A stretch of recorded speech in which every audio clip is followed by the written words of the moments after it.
Hi అండి. Hello, welcome back to Sonashri kitchen. Miss Swarna. అందరూ ఎలా ఉన్నారు? బాగున్నారా? నేనైతే చాలా చాలా బాగున్నానండి. మీరందరూ కూడా బాగుండాలని నేను మనస్ఫూర్తిగా అయితే కోరుకుంటున్నాను. ఈరోజు వేడివేడి అన్నంలోకి బీరకాయ చట్నీని అయితే చూపించబోతున్నాను. రోట్లో నూరుకుంటానండి. చాలా అంటే చాలా టేస్టీగా సూపర్ అంటే సూపర్గా ఉంటుంది.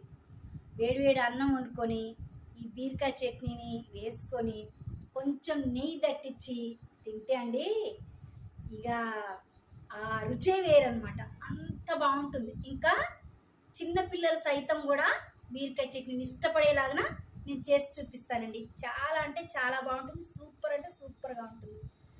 మరి ఒక రిక్వెస్ట్ అండి, ప్లీజ్ అండి, నా ఛానల్ని మొదటిసారిగా అంటే ఫస్ట్ టైం కనుక చూస్తున్నట్లయితే సబ్స్క్రైబ్ చేసుకోండి. ఈ పూర్తిగా రెసిపీ చూసినాక మీకు నచ్చితే మాత్రం ఒక లైక్ అయితే చేయండి. మీ లైక్ చేయడం వల్ల నాకు ఇంకా మోటివేషన్గా ఉంటుంది. మరి తప్పకుండా లైక్ చేస్తారు కదా. మరి రెసిపీలోకి వెళ్ళిపోదామా? ఎలా చేస్తాను ఏంటి అనేది చూద్దాం రండి. ముందుగానైతే మనం బీరకాయలను అయితే శుభ్రంగా కడుక్కోవాలండి. ఇలా ఉంది కదా, ఇలా పీల్ తీసుకోవాలి. మొత్తం పూర్తిగా తీసుకొని అవసరం లేదు బీరకాయ చట్నీ చేసుకునేటప్పుడు. ఇలా తీసుకున్న తర్వాత ఇప్పుడు మనం ముక్కల్ని చిన్నగా కాకుండా పెద్దగా కాకుండా ఇలా ఈ సైజులో చూస్తున్నారు కదా, ఈ సైజు వచ్చేటట్టు బీరకాయ చట్నీ చేసుకుంటే మనం మిక్సీలో చేసుకున్నా ఇంకా రోట్లో చేసుకున్నా కానీ చాలా అంటే చాలా బాగా వస్తుందండి.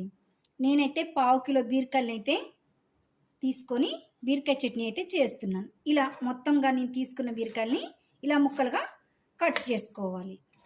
ఇగోండి, బీరకాయ ముక్కలను అయితే ఈ సైజులో అయితే అన్నీ కట్ చేసుకొని ఇలా పక్కన పెట్టుకున్నాను. టమాటా ముక్కలను కూడా పెద్దగా కట్ చేసుకుంటున్నాను. 3 టమాటోస్ తీసుకున్నాను. ఇలా ముక్కలుగా చేసుకున్నాను. ఒక నిమ్మకాయ సైజ్ అంత చింతపండు, ఇంకా ఒక 5-6 రెబ్బలు వెల్లుల్లి, ఒక 1/2 కిలో పచ్చిమిర్చి, ఒక గుప్పెడు కొత్తిమీర, ఇంకా అలాగే నువ్వులు కూడా వేస్తానన్నమాట. ఈ నువ్వులు వేయడం వల్ల చాలా బాగుంటుంది, టేస్టీగా ఉంటుంది. ఇంకా నువ్వులు మన ఆరోగ్యానికి కూడా చాలా హెల్దీ అండి. ఈ నువ్వుల్లో కాల్షియం ఉంటుంది కాబట్టి యూజ్ చేసుకోవచ్చు. చాలా అంటే చాలా టేస్టీగా ఉంటుంది, మంచిది. నేనైతే ఇంకా బీరకాయ చట్నీ ప్రిపేర్ చేయడం కోసం ఒక కళాయి అయితే పెట్టుకున్నాను. స్టవ్ అంటించుకున్నాను. వేడి కూడా అయిందండి. ఇప్పుడు 3-4 టేబుల్ స్పూన్స్ అయితే ఆయిల్ వేసుకోవాలి. ఇప్పుడు 1 టేబుల్ స్పూన్ అంతా నువ్వులు వేసుకోవాలి. మంచిగా కొంచెం ఒక 1 మినిట్ చిట్టపట్టలాడాలి. చిట్టపట్టలాడితే మనకి మంచి ఫ్లేవర్ అయితే వస్తుంది నువ్వుల్లో నుంచి. ఇప్పుడు పచ్చిమిర్చి ముక్కలు కూడా వేసుకోవాలి. ఇలా ముక్కలుగా చేసుకొని వేసుకోండి, పేలకుండా ఉంటాయి అన్నమాట. ఇప్పుడు వెంటనే ఇలా మూత వేసుకోవాలి. వేసుకుంటే ఏమవుతుందంటే చిన్నపడకుండా ఉంటాయి అన్నమాట. ఇవ్వండి, పచ్చిమిర్చీలు అయితే ఇలా మంచిగా అయితే మగ్గాయి అన్నమాట. తర్వాత ఒక 1/2 స్పూన్ జీలకర్ర వేసుకోవాలి. వీటిని కూడా వేయించాలి. ఇలా జీలకర్ర తర్వాత మనం ముందుగా కట్ చేసుకున్న బీరకాయ ముక్కల్ని వేసుకోవాలి. ఒకటండి, మనం చట్నీ కానీ కర్రీ కానీ వండుకునేటప్పుడు బీరకాయల్ని ముందుగా మనం పండు చూసుకోవాలి. చేదు ఉంటాయండి ఒక్కొక్కసారి కొన్ని బీరకాయలు. అది మెయిన్ అనమాట, ఇంపార్టెంట్. బీరకాయ కూర వండుకునేటప్పుడైనా చట్నీ చేసుకునేటప్పుడైనా అది ఒకసారి చూసుకోండి. 1 నిమిషం పాటు మూత వేసుకొని బీరకాయల్ని ఉడికించుకోవాలి. బీరకాయ ముక్కలు 1 నిమిషం పాటు అయితే మంచిగా మగ్గాయి. ఒకసారి ఇలా కలుపుకోవాలి. కలుపుకున్న తర్వాత టమాటా ముక్కలు కూడా వేసుకోవాలి. ఇంకా చింతపండు కూడా వేసుకోవాలండి. చింతపండు కొంచెం ఎక్కువగానే వేసుకోండి, ఎందుకంటే ఇప్పుడు వచ్చే టమాటాస్ కొంచెం పులుపుగా ఉండట్లేదండి, అందుకోసం. ఈ ముక్కలన్నీ మంచిగా మెత్తబడడం కోసం సాల్ట్ అయితే ఒక 1/2 స్పూన్ వేసుకోవాలి. ఒక 1/2 స్పూన్ పసుపు పొడి వేసుకోవాలండి. అప్పుడు బీరకాయ చట్నీ మంచి కలర్ఫుల్గా ఉంటుంది అనమాట. మస్తు ఉంటుంది, చూడగానే తినబుద్ధి అవుతుంది. కలుపుకుందామండి వీటిని. బాగా కలుపుకున్న తర్వాత ఇప్పుడు మనం ముందుగానే తీసుకున్న ఇంకా ఇవి ఉన్నాయి కదండి, కొత్తిమీర కాడలతో పాటు వేసుకోండి. సూపర్ ఉంటుందండి, మామూలుగా ఉండదు బీరకాయ చట్నీ. మూత వేసుకొని బీరకాయలు ఇవన్నీ మగ్గే వరకు మగ్గించుకోవాలి. చూస్తున్నారు కదండి, బీరకాయలు మంచిగా అన్నీ పర్ఫెక్ట్ అంటే పర్ఫెక్ట్గా ఉడికిపోయాయి.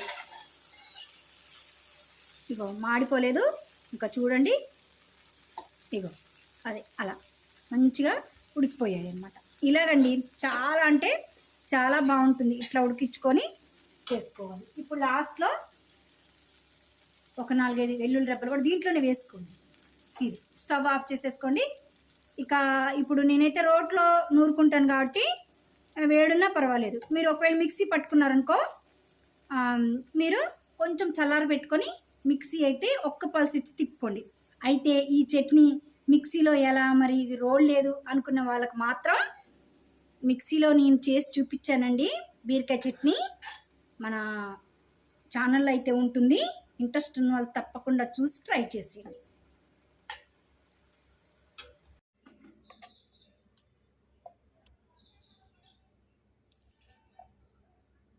చూస్తున్నారు కదండి, ఇగో రోట్లో అయితే ఇట్లా వేడివేడిగా వేసేసుకుంటున్నాను అనమాట.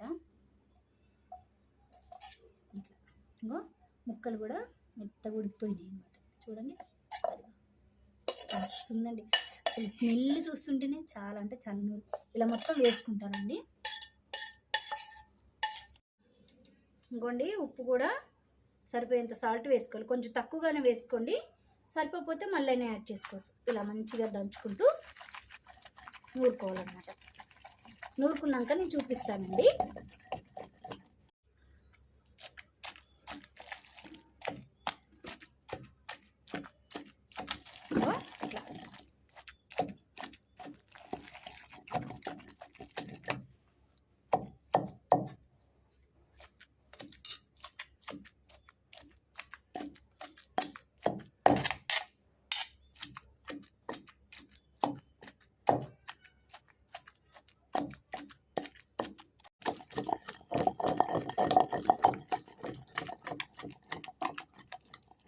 చూస్తున్నారు కదండి, ఇదిగోండి ఇక మంచిగా మన చట్నీ అయితే రెడీ అయిపోయింది.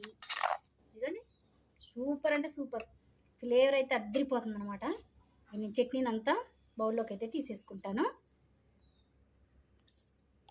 బీరకాయ తాలింపు చేయడం కోసం నేనైతే ఒక చిన్న ప్యాన్ అయితే పెట్టుకున్నానండి. 3 టేబుల్ స్పూన్స్ అయితే ఆయిల్ వేసుకోవాలి. ఈ పోపు పెట్టడం వల్ల చట్నీకి అధికమైన టేస్ట్ అయితే వస్తుందండి. ఇంకా మీకు ఇష్టం లేకపోతే పోపు పెట్టుకోపోయినా కూడా ఇలా కూడా చాలా అంటే చాలా టేస్ట్ ఉంటుంది. పోపు చేయడం కోసం ఆయిల్ అయితే వేసుకున్నాం కదా, ఆయిల్ మస్తు అంటే మస్తు కాకుండాలండి, అప్పుడు మాత్రమే పోపు మామూలు రుచి రాదనమాట. 1/2 స్పూన్ అయితే ఆవాలు వేసాను, అవి చిట్టుపట్లు ఆడుతుండగానే ఇంకా పచ్చెనపప్పు మినప్పప్పు ఇది 1 స్పూన్ వేసుకోవాలి. ఇంకా 1/2 స్పూన్ జీలకర్ర కూడా వేసుకోవాలి. ఇంకా వెల్లుల్లి రెబ్బలు కూడా దంచుకొని ఇలా వేసుకోండి, ఫ్లేవర్ చాలా బాగుంటుంది.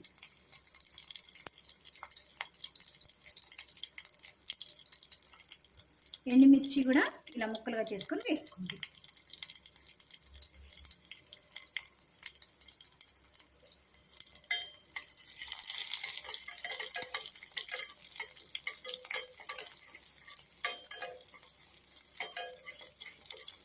పోపు మస్తు సువాసన అయితే వస్తుందండి. ఇప్పుడు అసలైన మన ఫ్లేవర్ని ఇచ్చే కరివేపాకు అండి. కరివేపాకు ఇదే మన దేంట్లో వేసుకున్నా కానీ పోపులోకి అద్దరిపోయేంత రుచి అయితే స్మెల్ అయితే ఉంటుందన్నమాట. ఇక ఇట్లా వేయించుకుంటుంటే తాలింపు మన పక్కింటికి వెళ్ళిపోవాల్సిందేనండి, అంత బాగుంటుంది కరివేపాకు వేసుకుంటే. అయినా కరివేపాకు తెలియని వాళ్ళు ఎవరున్నారులేండి. ఇలా శుభ్రంగా మంచిగా తాలింపు వచ్చే సువాసన వచ్చే వరకు కరివేపాకుని ఈ తాలింపుని మంచిగా వేయించుకొని స్టవ్ ఆఫ్ చేసేసుకొని మన చట్నీని షిఫ్ట్ చేసేసుకుందాం.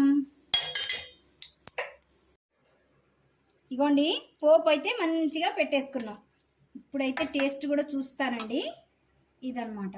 మరి నచ్చితే ప్లీజ్ అండి ఒక లైక్ అయితే చేయండి. స్వర్ణశ్రీ కిచెన్ని సబ్స్క్రైబ్ చేసుకోండి, షేర్ కూడా చేయండి. ఓకే అండి. ఇగో చట్నీ, బీరకాయ చట్నీ అయితే చేశాను కదండి. మన సబ్స్క్రైబ్ కూడా చేయమని చెప్పాను. అయితే ఇంకా లాస్ట్లో మనం ఎప్పుడు అన్నం అను ఏది చేసినా తిని చూపిస్తాను కదా. ఈరోజు మాత్రం ఎప్పుడు నేనే చేస్తానండి. అందుకని చెప్పేసి ఈరోజు మా వారిని టేస్ట్ చేయండి అని చెప్పేశాను. అయితే వారైతే టేస్ట్ చేస్తున్నారనమాట. ఎంతో టేస్టీ అని బీరకాయ చట్నీ. మీరు తిని చెప్పండి ఎలాగుందో.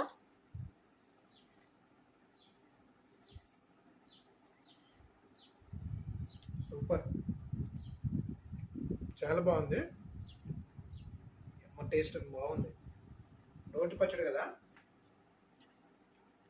సూపర్ ఉంటుందండి. ఇంకెందుకు ఆలస్యం, మీరు కూడా తప్పకుండా ట్రై చేయండి. ఈ బీరకాయ చట్నీతో తింటే అస్సలు వదిలిపెట్టరు. తిన్నా కొద్దీ తినాలనిపిస్తుంది. ఇక అసలు ముద్ద పెట్టుకోవటమే కానీ మాటలు అయితే ఉండవు. మరి మీరు కూడా ట్రై చేసి కామెంట్ బాక్స్లో కామెంట్ తెలియచేయండి. మరొక రెసిపీ తోటి మళ్ళీ కలుద్దాం. అంతవరకు బాయ్ అండి.